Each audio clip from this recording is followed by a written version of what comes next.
vocês, né, a 11 dias do Natal, nesse ano de pandemia que nunca acaba, para a gente falar um pouquinho de economia comportamental. E por que a gente está falando de economia, né, comportamental? Eu sempre falo que economia comportamental é quase que um pleonasmo, porque quando a gente está falando de economia, é um estudo de comportamento. Tá? Eu gosto muito dessa definição que fala que a economia é uma ciência que estuda o comportamento humano como uma relação entre recursos limitados e desejos ilimitados. Então, quando a gente está falando de economia, apesar de pessoas que não são da área sempre pensarem em mercado financeiro, em finanças, no fundo a gente está falando de comportamento dos agentes econômicos, tá? E da onde surgiu essa economia comportamental, que é essa junção da economia com a psicologia? Todas as ciências sociais, elas nasceram muito próximas, né? Então, a gente teve a economia no nascimento dela, desde o Adam Smith, apesar dele ter ficado conhecido pela mão invisível, ele tinha também um livro chamado Teoria dos Sentimentos Morais. E nesse livro, ele já tinha muitos, que a gente chama de insights comportamentais, né? Ele já trazia a dificuldade, né, que o comportamento, ele tinha muito mais questões do que a gente achava na época.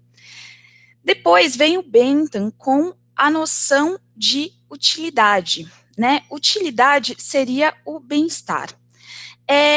O Bentham, ele vem com essas ideias iniciais de utilidade, mas os neoclássicos e utilitaristas, eles vão numa tendência de calcular isso. E quando a gente fala calcular, é de uma maneira bem exata, bem matematizada. A economia, ela acabou se voltando para essa parte, né? Ela acabou tentando essa aproximação com as ciências exatas. Então, tanto com a matemática como a física. E aí, ela se afastou um pouco, pelo menos o mainstream, né? Ele se afastou um pouco dessa ideia que tinha inicialmente com o Adam Smith de explorar um pouco mais a psicologia. Os neoclássicos, eles, para trazer essa matematização, eles vinham com a ideia do homo economicus, tá? E o que é esse homo economicus, né? Como que ele toma decisões? O homo economicus, a gente parte de alguns princípios, um deles é a insaciabilidade, ou seja, ele sempre vai consumir, para atingir o bem-estar, para atingir a utilidade, é sempre por meio do consumo, tá? Sempre consumindo mais coisas que ele vai atingir um bem-estar, uma utilidade maior. Ele tem a racionalidade perfeita, configurando preferências estáveis. O que isso quer dizer? Isso quer dizer que se você me der para escolher entre uma maçã e uma banana hoje, eu vou escolher maçã, eu vou escolher maçã daqui a 5 anos e eu vou escolher maçã daqui a 10 anos. Então, a gente sempre tomaria as mesmas decisões, né? Sempre teria as mesmas preferências ao longo do tempo. Além disso, esse homo economicus, ele sempre age em interesse próprio, ou seja, ele sempre vai agir para aumentar a sua própria utilidade, sempre pensando nele mesmo, tomando as melhores decisões. A ideia do homo economicus é mais ou menos a seguinte: você olha ao redor, né, você recebe todas as informações, você processa todas elas e sempre vai tomar a melhor decisão, a decisão que vai maximizar a sua utilidade. Bem, esse foi o mainstream da economia durante bastante tempo. Apesar de você ter tido outros economistas, né, que traziam ideias um pouco diferentes, então você tinha o Keynes também com insights comportamentais, com a ideia de convenção, com os espíritos animais, e outros economistas que traziam alguns insights. O mainstream ficou com o Homo economicus durante bastante tempo, até você ter a crítica do Simon, em relação a essa racionalidade plena que o Homo econômicos tinha. O Herbert Simon foi um Nobel de Economia, e também é muito curioso, porque além da economia, ele também foi reconhecido na psicologia, então é um economista que tem muito de psicólogo. Ele não é considerado um economista comportamental, mas muitos economistas comportamentais posteriores, eles utilizaram as ideias do Simon como ponto de partida, tá? E o que ele falava, né? Ele trazia essa ideia da racionalidade limitada. Então, ele falava basicamente que não era assim, que a nossa racionalidade não era plena como a do Homo econômicos. Em primeiro lugar, isso não poderia acontecer porque a gente tinha uma limitação externa, tá? E quando a gente está falando em limitação externa, a economia trabalhou muito com isso em termos de informação incompleta. O Simon, ele utiliza mais a ideia do sistema complexo. Então, a ideia do sistema complexo é que a economia é um sistema composto por muitas partes, por muitas interações. Então, é muito difícil você conseguir concluir propriedades em relação a toda ela. Porque tem muitas coisas acontecendo e esses agentes, eles são interligados entre si. Então, por isso, a gente já teria uma limitação interna em termos de informação, porque seria muito difícil constatar essas propriedades gerais dentro desse sistema. Posto esse fator interno, o Simon também traz algumas limitações internas. Então, pensem, se a gente tivesse que maximizar todas as nossas escolhas, quanto tempo isso ia levar?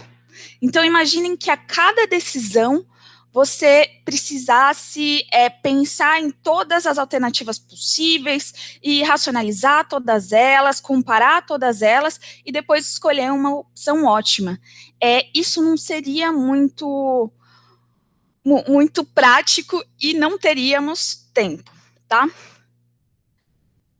Além disso, temos também capacidades cognitivas limitadas. Então, não é só a questão da informação externa, mas a gente também não consegue absorver todas essas informações todo o tempo para tomar decisões. E isso, inclusive, não é só uma questão de tempo, mas a gente não teria energia para tomar as nossas decisões do dia a dia. A gente tem cerca de 35 mil escolhas por dia. Se não me engano, são cerca de 5 mil só de alimentação. Então, imagina se a cada uma dessas a gente tivesse que pensar em tudo, né, em todos os fatores e racionalizar tudo isso. A gente não tem tempo nem energia. Então, o Herbert Simon, ele vem com a ideia, ao invés do ótimo, ele vem com a ideia do satisfatório. E da onde vêm esses fatores internos? Então, pensem que joguem esse limão para vocês. E você vai pegar esse limão. Você não pensa muito para pegar esse limão. Se você fosse um Homo econômicos, o que você ia fazer, né? Você ia fazer uma conta, calcular, né, e levar em consideração a resistência do ar, a velocidade, o peso do limão, e aí ele ia conseguir chegar no ponto certo na sua mão. Não é isso que a gente faz. Até você pensar na primeira fórmula da física, o limão já caiu no chão. Então, quando a gente está falando de heurística, dessa limitação interna, são as heurísticas. As heurísticas, eles são esses atalhos mentais que fazem com que a gente tome algumas decisões bem rápido. Então, Você também não precisa ter o ótimo. O limão não precisa cair exatamente no meio da sua mão. Ele pode cair um pouco mais para o seu dedo, mas você precisa pegar. Então, a gente substitui a ideia da otimização pela ideia do que é satisfatório, tá? Que é a ideia de uma escolha que cumpra, né, que seja boa, e não necessariamente a que vai maximizar sempre a utilidade. Deixa eu passar um vídeo aqui para vocês, explicando um pouquinho mais o que são heurísticas.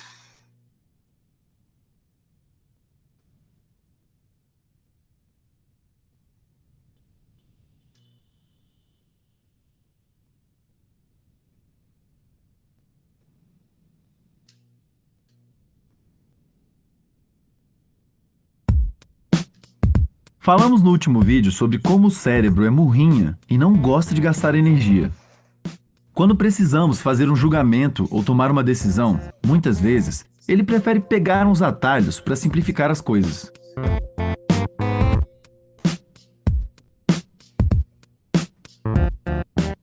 Heurísticas são atalhos mentais que usamos para simplificar julgamentos e decisões.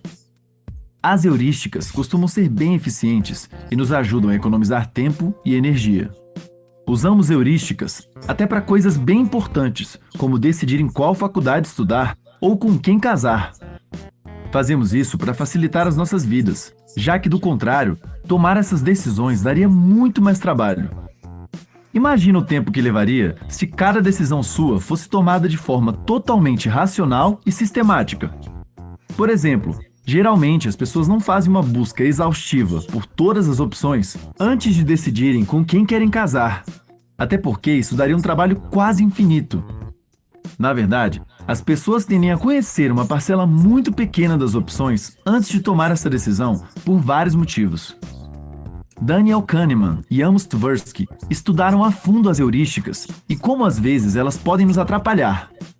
Embora hoje em dia se conheçam várias, vamos falar aqui de 3 tipos de heurísticas.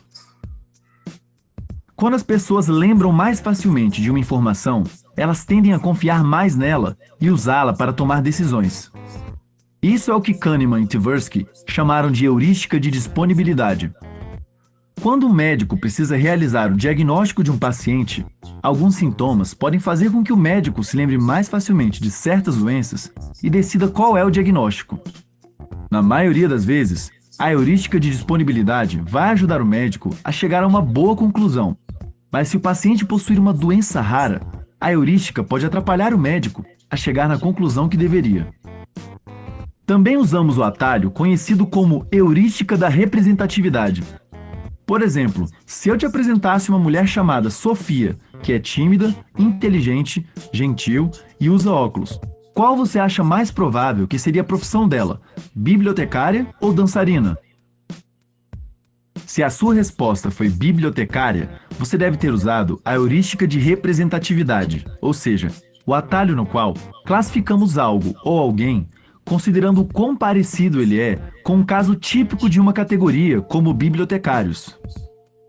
Fazemos isso ao invés de considerar informações como a quantidade de mulheres que são bibliotecárias ou dançarinas.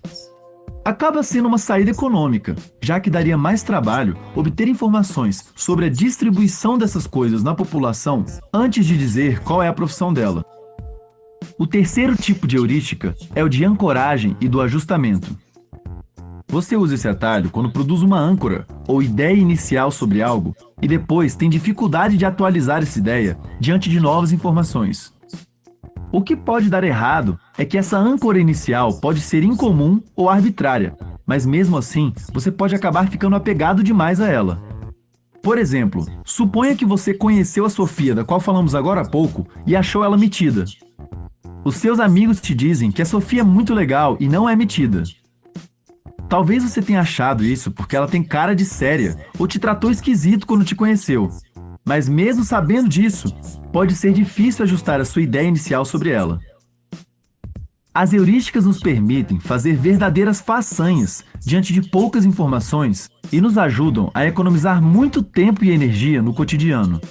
Mas é sempre bom lembrar que pegar um atalho pode ser uma furada.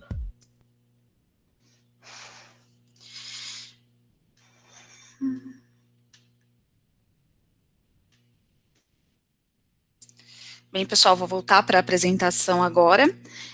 Nesse vídeo, ele passa a ideia do que é heurística e dá 3 exemplos de heurísticas, tá?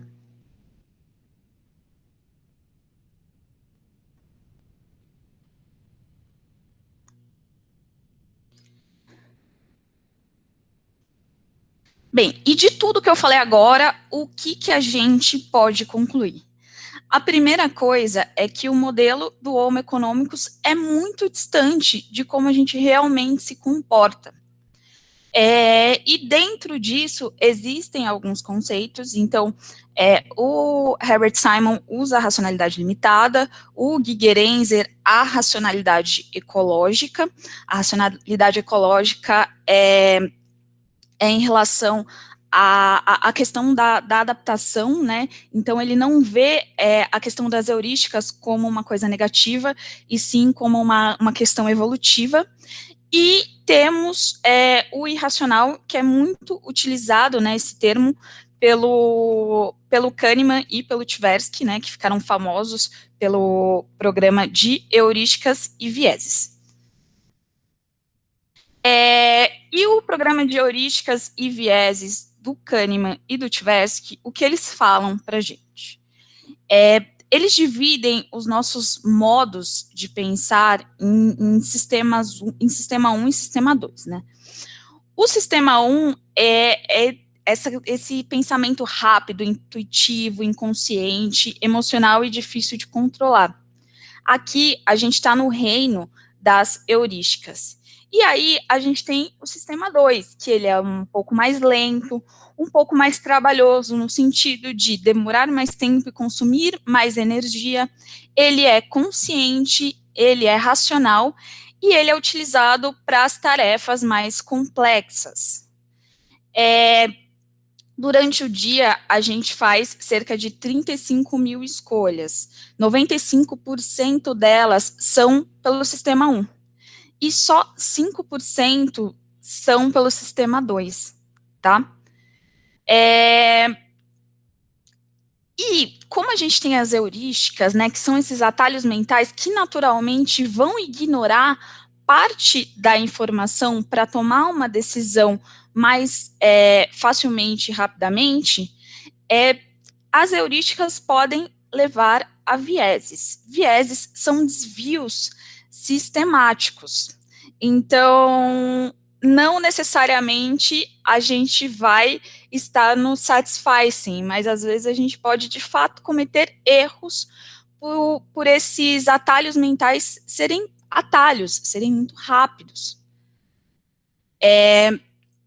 Essa aqui é a lista de vieses que a gente tem hoje, é uma listagem, são muitos vieses, então eu não vou conseguir me debruçar um pouco mais com vocês em relação a isso, mas a gente vai conversar sobre alguns, mas só para vocês terem uma noção de quantos vieses a gente tem hoje. E, em suma, a economia comportamental, ela utiliza essas ideias e essas ferramentas, fazendo uma junção entre a economia e a psicologia para você conseguir compreender melhor as tomadas de decisão. Então, a economia comportamental, ela vem para trazer um pouco mais de realismo àquele comportamento que a gente falou no início, que a economia tem como objetivo. Porque o modelo do Homo econômicos ficou muito distante de como a gente realmente se comporta. Então, o intuito dela é realmente esse. É que traga um pouco mais de realismo. Obviamente que a gente não consegue fazer uma transcrição perfeita de comportamento, né? Mas os modelos utilizados pelo Homo econômicos ficaram muito distantes, né? E com isso você acaba criando intervenções que são piores, você acaba criando políticas públicas que não vão ser tão boas, porque o comportamento está muito longe da realidade, tá? E a conclusão também é que nem sempre a gente toma as melhores decisões, tá? A economia comportamental, ela teve uma ascensão muito grande com o Nobel do Kahneman, especialmente, né, na verdade o trabalho, né, da teoria do prospecto é do Kahneman e do Tversky, mas o Tversky faleceu, e o Kahneman que ganhou o Nobel, e pela primeira vez um psicólogo ganhou um Nobel de Economia. Então, isso abriu muitas portas, e o programa de heurísticas e vieses, ele é pautado em trazer esse realismo, né, questionando o Homo economicus. Então, ele tem uma intersecção muito grande com a economia, ele parte desse homem racional que a economia colocava, e abriu portas, né, para o desenvolvimento todo dessa área. Hoje já temos outros Nobéis, né, temos o Thaler, o Schiller, e mais recentemente na parte de economia experimental, e não economia comportamental de fato, mas economia experimental, a Esther. A economia experimental, ela serviu de base para a economia comportamental no início. Então, a ideia de você fazer um experimento é basicamente você fazer uma intervenção, e aí você faz a intervenção em um grupo, e você tem um grupo de controle, né, o qual você não faz essa intervenção. E aí você vê os dois comportamentos, tá, e compara. A ideia é essa, a economia comportamental, ela surgiu muito desses experimentos, está muito pautada neles, ainda hoje é a área mais forte, mas hoje temos diversos outros trabalhos. Então, eu trabalho particularmente também com simulação computacional, e tem diversas outras aplicações, outras maneiras de você trabalhar com economia comportamental hoje. Bem, eu queria trazer um caso para vocês, que é o Save More Tomorrow.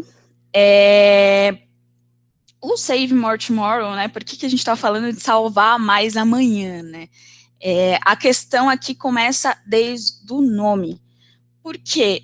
A gente tem uma coisa chamada viés do presente, então a gente é muito otimista em relação ao futuro, mas a gente gosta muito das recompensas rápidas e no presente. Então, a questão é, a gente tem um gap muito grande entre a nossa intenção e a nossa ação por causa das heurísticas e dos vieses. Imaginem, por exemplo, todo mundo sabe que precisa poupar para a aposentadoria, ou que precisa emagrecer, ou que precisa fazer mais exercício, mas mesmo assim, hoje você vai querer comer aquele sorvete, amanhã eu começo a dieta. Não, mas segunda-feira que vem eu começo a fazer exercício, aí eu vou fazer direito, vou fazer 3, 4 vezes por semana. Então, a gente tem essa ideia otimista em relação ao futuro, e apesar da gente saber e querer, né, atingir aquilo, a gente não consegue transformar isso em ação, né, em comportamento no presente. O Save More Tomorrow, ele tem muito disso, né, foi um programa dos Estados Unidos, ele teve duas pessoas que tiveram à frente dessa iniciativa, uma delas é o Thaler, que é um dos Nobéis em Economia, e trata de aposentadoria, tá? Então, a ideia, basicamente, é que você não está salvando mais, né, que seria o guardando mais hoje, mas sim amanhã. Só que é um amanhã com compromisso, tá? Então, a primeira coisa que eles fizeram foi se aproveitar um pouco desse otimismo que a gente tem em relação ao futuro. Então, eles perguntavam, né, para os funcionários sobre aumento da taxa de contribuição. Desculpa, antes de tudo isso, esse experimento ele foi feito essa intervenção foi feita em uma empresa, tá? E essa empresa estava com muitos problemas de aposentadoria, né? As pessoas não estavam poupando o suficiente para aposentadoria. E isso trazia alguns entraves em termos de intervenções que eles poderiam fazer, porque a partir de determinada porcentagem, eles não poderiam também colaborar. Então, assim, a empresa em si ficava também numa situação difícil pelos funcionários não estarem poupando, né, contribuindo para a aposentadoria. Então, basicamente, eles se aproveitaram desse otimismo que a gente tem no futuro e eles aproveitaram o intervalo máximo que poderia entre a data de inscrição nesse programa e o início, né? Esse programa, ele consistia em você fazer uma contribuição a partir do primeiro salário depois de um aumento, depois de um reajuste, tá? E aqui a gente está falando de taxas um pouco considerado um pouco ambiciosas, porque o programa, ele estabelecia uma taxa de 3% e o aumento dos funcionários era entre 3,5%. A ideia aqui de você utilizar só depois do aumento, e lembrem que isso é automático, tá? Esse dinheiro, ele não chegava na sua mão.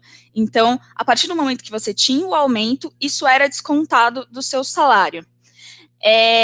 A questão de você utilizar você ter esse primeiro desconto, né, no salário depois de um aumento, é para você mitigar a aversão à perda. O que é a aversão à perda? A aversão à perda é outro viés, e a gente sente muito mais a perda do que um ganho. Então, se você pegar a mesma quantidade de dinheiro que você ganha e você perde, a gente sente muito mais a perda. E, obviamente, ninguém gosta de ter sentimentos negativos, né? Então, você vai fugir dela, você vai fugir dessa aversão à perda. Quando você tira esse salário de um aumento, a percepção que você tem é que o seu salário continuou o mesmo, porque você nunca chegou a ganhar mais de fato, a se ver ganhando mais. Então, o desconto, você não sente essa aversão. Além disso, a taxa de contribuição, ela sempre ia aumentando, né? Aqui, o que eles estavam tentando tirar a inércia e o status quo. O que a gente precisa pensar? As pessoas, elas tendem a continuar na mesma situação que elas estão. É muito difícil a gente romper, né, os comportamentos, a gente iniciar algo. Então, é muito difícil a gente, das coisas mais tranquilas, iniciar uma dieta, iniciar fazer exercícios, né, iniciar uma poupança, enfim, uma poupança no sentido de guardar o dinheiro, né, a poupar o dinheiro, a gente tem uma tendência a essa inércia. E o que eles aproveitaram aqui? Como a pessoa já tinha entrado no programa, naturalmente ela tendia a continuar, por causa dessa inércia, por causa desse status quo. E por último, o funcionário, ele poderia sair do plano a qualquer momento. Isso não quer dizer que eles estavam esperando que as pessoas saíssem, mas é para dar um conforto psicológico de que se a pessoa pudesse sair, quisesse sair, ela poderia sair a qualquer momento sem problemas. É só para que a pessoa tivesse um conforto maior, né, na hora de tomar essa decisão. Então, dos resultados que a gente teve é que 162 eles concordaram em em se juntar ao 162 pessoas, né, se concordaram em se juntar ao plano. E no final, a grande maioria dos participantes permaneceu no plano por 4 aumentos salariais, tá? E maioria 80%. Algumas pessoas saíram, mas dessas pessoas que saíram, eles não reduziram as suas taxas, né, de desconto originais. Eles só impediram que aumentos futuros ocorressem, né? Então, num contexto geral, mesmo para as pessoas que saíram, o resultado foi positivo. E a empresa conseguiu um resultado muito bom em termos de aumento da taxa de contribuição para a aposentadoria.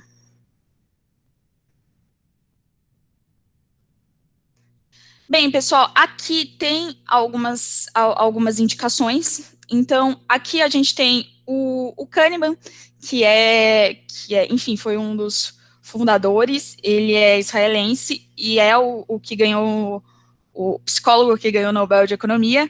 Tem o Thaler, que é uma pessoa muito importante em finanças comportamentais, ele que estava à frente desse projeto do Save More Tomorrow.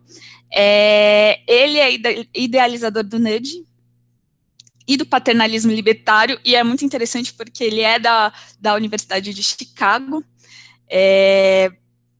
A gente tem o Dan Ariely, que eu acredito que ele é um dos melhores comunicadores, né, de economia comportamental, então ele sempre explica as coisas de uma maneira muito fácil e prática, e ele trabalha bastante com questões como honestidade, com questões um pouco mais morais.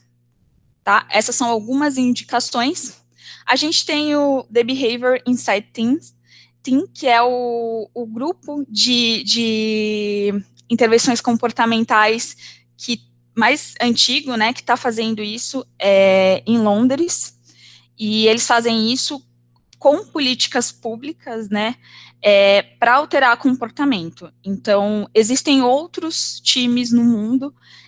A economia comportamental é uma coisa que está crescendo. Hoje a gente também tem times no Brasil, um deles é o Nudge Hill, mas esse é o primeiro e o mais forte, né? Eles fazem trabalhos bem interessantes, vale a pena depois ir no site dar uma olhada se alguém se interessar. Um evento que eu deixo como indicação também é o Nudge Stock, que esse ano foi gratuito e online, então existem vídeos no YouTube, e no Nudge Stock eles pegam normalmente pessoas muito influentes na economia comportamental atualmente, então é bem interessante, né, inclusive o Dan Ariely falou esse ano, vale a pena também conferir as gravações, tá? Pessoal, alguma pergunta, alguma dúvida, como vocês estão por aí?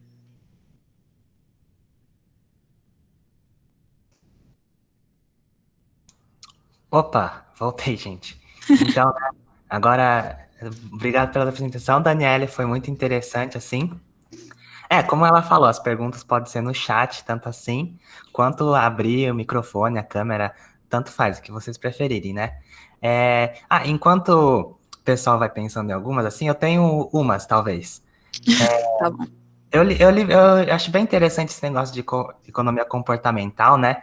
Porque é algo que, tipo, quebra aquele axioma do homem racional que a gente vê logo no início, né? A gente aprende, tudo com base na economia de escolhas racionais. Aí, de repente, vem essa teoria que acaba quebrando muitos conceitos, assim. Nesse caso, esses autores que você citou, eu li alguns deles, alguns livros, e eles falam bastante na parte teórica, né? Com bastante exemplos e bastante experimentos. Mas será que também existe gente que está na frente do fazer, por exemplo, teorias matemáticas, tipo, tentar incorporar, porque eu nunca vi, deve ser bem complicado, né? Você fazer teoria do consumidor com escolhas irracionais, mas tem, assim, nessa frente, assim? Existe nessa frente, existe pessoas trabalhando com matemática, o mainstream conseguiu absorver muito bem a economia comportamental, e inclusive meu namorado trabalha, ele faz mestrado na GV, e ele estava trabalhando esses dias com DSGE com racionalidade limitada. Então, assim, que é o DSGE é algo do mainstream, mas com racionalidade limitada. Então, existem muitos modelos que trazem ou a ideia de racionalidade limitada, ou aversão à perda, em termos matemáticos, né? Então, existem, sim, algumas pessoas fazendo essa inserção.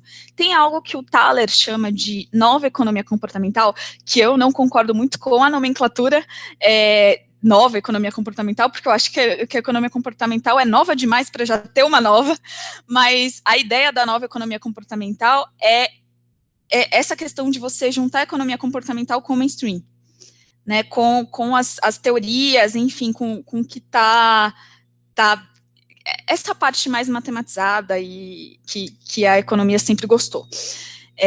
Então, existe essa parte forte. Eu estou um pouco mais na parte de simulação computacional. O Guy Gerenzer trabalha com heurísticas. Eu não sei se vocês conhecem, enfim, mas o DOSE, que o pessoal do GEIN aí utiliza bastante. Hoje também ele está fazendo modelagens com as heurísticas do Guy Gerenzer. Então, assim, tem bastante gente usando, e existe, sim, essa interlocução. Mas quando a gente procura a economia comportamental, a primeira coisa que vai vir vão ser os best-sellers, né? E os best-sellers são esses que eu falei. E eles são ótimos, são super válidos, mas quando você procura os artigos científicos que estão em alta, aí se aprofunda mais, e até mesmo o Kahneman e o Tversky, se você pega o artigo deles de fato, e não o livro Rápido e Devagar, tem uma matematização ali, né? Eles ganharam o Nobel exatamente por conseguir trazer uma certa, esse rigor que a economia pede dentro de insights comportamentais mais fortes.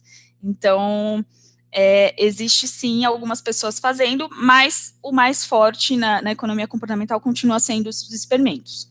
Então... Legal, interessante. Deu para entender bem, assim. E, antes disso, tem outra pergunta aqui no chat do Guilherme da Silva. Ele pergunta: o que acha das aplicações da economia comportamental para ações para o meio ambiente? Não vale, Gui, você está querendo escrever artigo, eu já estou vendo isso aqui. Tem bastante intervenção comportamental com as economias, enfim, do meio ambiente para preservação, mas hoje ainda tudo é muito voltado para o consumidor. Então, quando a gente faz essas intervenções, dificilmente a gente pensa em empresas. E ainda é uma área que está crescendo, assim. Tem outras áreas que estão bem maiores. A de finanças comportamentais é praticamente a parte da economia comportamental, de tão grande que ela é hoje, e hoje em dia eles utilizam bastante em políticas públicas. Então, são áreas que estão muito mais em ascensão, mas tem um potencial muito grande. Eu acho que são duas áreas que têm uma sinergia. Eu acho que elas poderiam colaborar muito se unissem. Muito bem. O Davi Marques, ele disse que gostaria de se inscrever. Você pode escrever no chat ou abrir seu microfone, o que preferir. Obrigado. Eu quero agradecer primeiro a Daniela aí pela apresentação. Eu tenho um interesse aí em particular pela economia comportamental também, mas é um pouco recente. E aí eu li alguns livros, li alguns artigos, mas eu ainda não sei se é por causa de ter selecionado alguns artigos que eu li mal, mas eu ainda sinto um pouco de falta de ver as aplicações da economia comportamental a questões maiores mesmo da economia. porque a gente vê que critica um pouco, né, tem tirar esse viés do homem econômico, né, o homem totalmente racional, mas ainda eu não encontrei muita coisa falando sobre como que vai aplicar isso a questões grandes da economia, né, macroeconomia e nesse sentido. Eu gostaria de perguntar para você se tem alguma coisa para falar sobre isso, se você tem algum artigo também que você possa me indicar para que eu, enfim, possa tirar essa dúvida que eu tenho. Não, com certeza. Eu preciso fazer uma pergunta. O que você considera como assuntos grandes?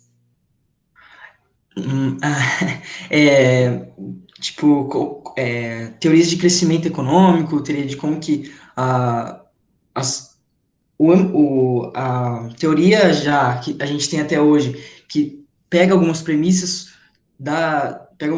desse homem racional e usa para fazer essas teorias de crescimento econômico, teorias de ciclos econômicos, enfim, não sei se... Eu entendi. Tá. Bem, vamos lá. Temos o mainstream também da economia comportamental, né? Toda ciência tem o seu mainstream. Se você pegar o mainstream da economia comportamental, realmente é um pouco mais voltado para micro, né? Para o consumidor. Um dos grandes desafios da economia em contexto geral é fazer esse agregado da micro no macro, né? Então, esse é um desafio que sempre existiu, independente de qualquer da corrente teórica que a gente está falando, é um desafio muito grande. Existe, sim, uma macro comportamental, é uma das coisas que eu trabalho, né? Eu trabalho com um modelo baseado em agente na macro, e com economia comportamental aliado. Então, tem o Duff, que trabalha com macroeconomia experimental, e existem algumas iniciativas, sim, nesse contexto. Eu perguntei em relação ao que você considera como grande, porque a gente tem questões muito grandes hoje na economia comportamental, como até mesmo a pandemia, né?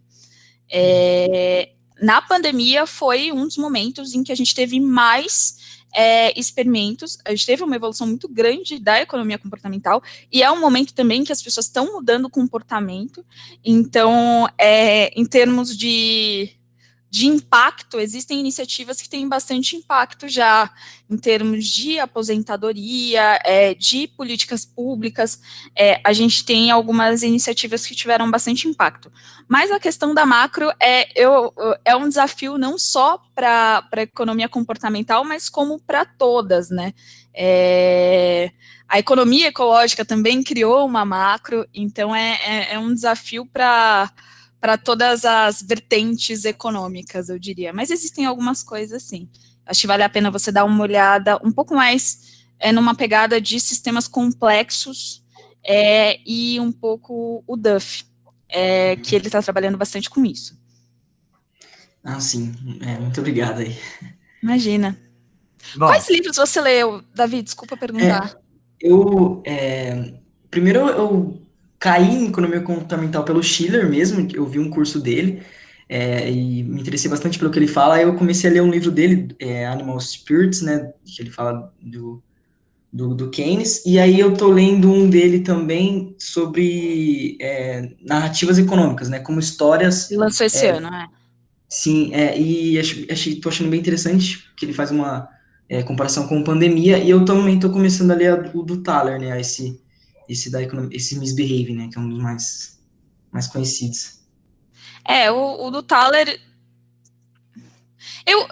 O Schiller também, que você leu, ele é o mais nessa pegada que você falou, né? O restante tem aplicações mais práticas. Eu acho que vale a pena você ver o Misbehaving, porque o Misbehaving... você é economista? Você está fazendo economia? Tô fazendo economia, sim. Para quem está estudando economia, o Misbehaving eu acho que é o livro mais legal para se iniciar na economia comportamental, mas no próprio Thaler, o Nudge, tem outros livros, os do Dan Ariely, eles mostram intervenções muito mais práticas. Então, não necessariamente macro, né? Mas tem muito mais praticidade do que o Schiller, né? O Schiller, ele realmente tem essa pegada mais teórica. Ah, sim, não, entendi, sim. Muito obrigado, muito obrigado. Imagina. Bom, temos aqui outra pessoa, Isabela Passos da Silva. Mesmo esquema, se quiser ir no chat ou abrir o microfone, pode prosseguir. Oi, vocês conseguem me ouvir? Ah, sim. Sim. Tá bom. Oi, Daniele. Primeiro eu queria te dar parabéns pela apresentação. Eu achei muito, muito, muito rica em conteúdo e eu ficaria aqui te ouvindo por bastante tempo, porque é um tema que me interessa muito. Fiquei muito feliz que vi que o Davi, que é da minha turma, ele também gosta desse assunto. Foi uma surpresa para mim, na real. E, Daniele, a minha pergunta é algo que eu e meu namorado, que está aqui também, a gente discute há um tempinho já, que é qual a relação, diferença ou a linha tênue entre economia comportamental, sobretudo a parte de nudge, e o marketing. Nossa,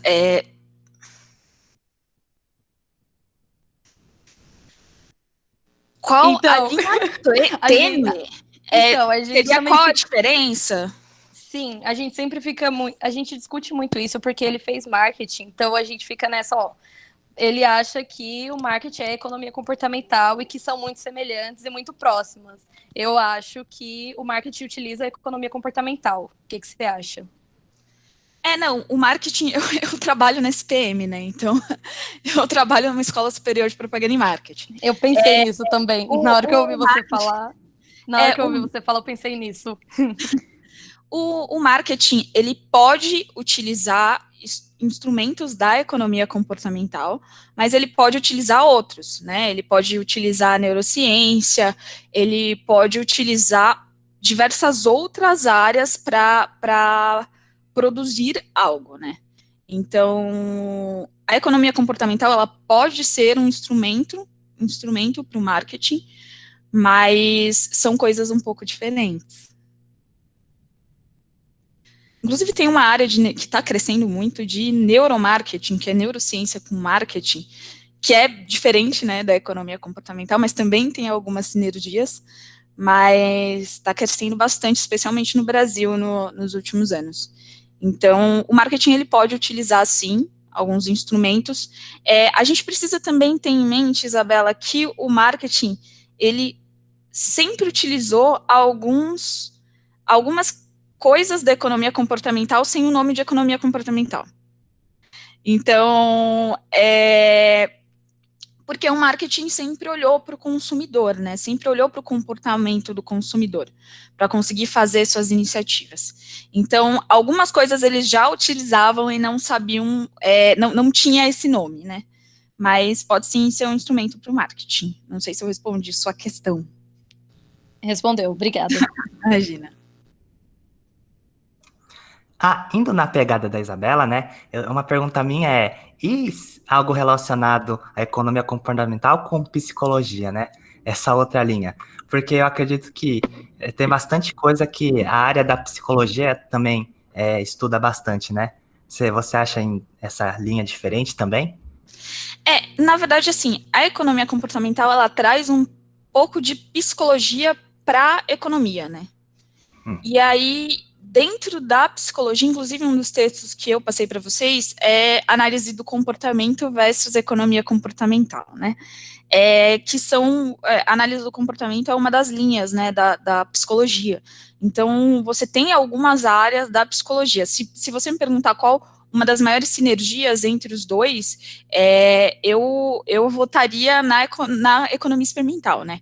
Você fazer experimentos é muito psicologia, assim, é algo que a psicologia sempre utilizou bastante. Eu não sei se vocês chegaram também a ler o texto, até em análise do comportamento, é algo que a gente é economista, né, a gente acha muito estranho que eles utilizam, às vezes, experimentos com ratos, né, e eu lembro quando eu vi isso pela primeira vez, quando eu conheci uma pessoa que trabalhava com isso, eu fiquei um pouco, nossa, mas como que isso funciona, enfim, e aí tem algumas coisas que são um pouco mais diferentes. Mas os experimentos de laboratório, grupo de controle e afins, e você vê o comportamento, fazer uma intervenção e ver o comportamento, né, tem muita sinergia entre os dois. Mas é uma área que a economia comportamental, ela bebe muito da psicologia. Então, ela tenta pegar um pouquinho da psicologia para trazer um pouco mais de realismo para os conceitos mais tradicionais que a gente tem da economia, enfim. Certo, certo. Bom, eu tenho mais uma, acho que uma última pergunta aqui do meu colega, o Vitor. Ele pergunta assim, uma pergunta mais ampla. Como você relaciona a área de economia comportamental com os jogos de azar? Que tem muito dessa pegada também, humano, psicologia e tal. É, Nossa, é complicado isso, né? Uma das coisas, quando eu tava, o Save More Tomorrow não é um caso que eu apresento normalmente, mas a gente fica meio cansado às vezes, né? Então eu quis trazer um caso um pouco diferente. Quando eu tava vendo as coisas pro Save More Tomorrow, uma das coisas que ele falava em relação, porque a gente fala de poupar, né, e aposentadoria, e a gente também precisa ter a sensibilidade de que tem pessoas que têm uma renda muito baixa, né? Que realmente é complicado poupar. E aí eu estava vendo uma das falas em relação a isso, em relação ao Save More Tomorrow, do outro criador, que não é o Thaler, que eu não me recordo o nome, e ele falou, tá, mas as pessoas de renda baixa estão gastando $1.000 por mês em loteria. Então, por mês não, por ano em loteria. Então, assim, loteria não é uma escolha muito racional. Eu acho que se você pudesse, se você quer economizar e afins, seria interessante fazer um nudge para não utilizar os jogos de azar, mas a gente precisa sempre pensar num trade-off de satisficiência, né, não precisa ser perfeito, de bem-estar subjetivo. Em uma das disciplinas que eu dou, que é processos decisórios, tem um artigo que ele fala, basicamente, que algumas pessoas, ele faz alguns testes, e tem algumas pessoas que têm tendência a ser maximizador, né, tem tendência a tentar tomar essas decisões do homo econômicos. E essas pessoas, normalmente, são mais ansiosas e têm um bem-estar subjetivo menor. Então, o que eu diria em relação aos jogos de azar, se for para aumentar seu bem-estar subjetivo, se for para você ter um momento de diversão, se você tiver separado esse dinheiro, assim, para queimar, entendeu? Vai lá. Só que não vai para os jogos de azar achando que você está fazendo um investimento ou que, enfim, né, você vai poupar e você vai ficar rico. Acho que se você for na questão da brincadeira e disposto a perder esse dinheiro por diversão, né, perder não, mas investir esse dinheiro no seu bem-estar subjetivo e em diversão, tudo certo. De fato, assim. Bom, que horas são? São umas 6:30, né? Se alguém tem mais alguma pergunta no chat, assim, por enquanto esse acho que foi o último, né? Bom, nesse caso, já deu uma hora, foi bem proveitosa, acho que a gente pode encerrar a apresentação do nosso GDPET por aqui mesmo, assim. Gostaria de agradecer a todos também por estarem participando daqui, e obrigado, Daniele Soares, pela essa apresentação, foi muito enriquecedora. Quer falar uma mensagem final de despedida, assim? Para despedida, um tópico que eu não falei aqui, mas hoje em dia a economia comportamental, ela tem muitas discussões éticas, tá? A Isabela falou de marketing, então, como a gente está mexendo com o sistema 1, é muito importante que a gente tenha ética com isso, né? Então, existem muitas discussões nesse sentido hoje. E, enfim, pessoal, e se alguém tiver alguma dúvida, alguma questão, depois vocês pegam o meu contato e a gente conversa mais. Bom, muito obrigada, viu, Guilherme? Muito obrigada a todos, a presença de todos, e até a próxima. Eu que agradeço. E aqui no chat a gente enviou o certificado de presença, né, a todos. É só clicar lá, preencher, que a gente depois, mais tarde, manda o certificado. Mas é isso mesmo, gente. Foi uma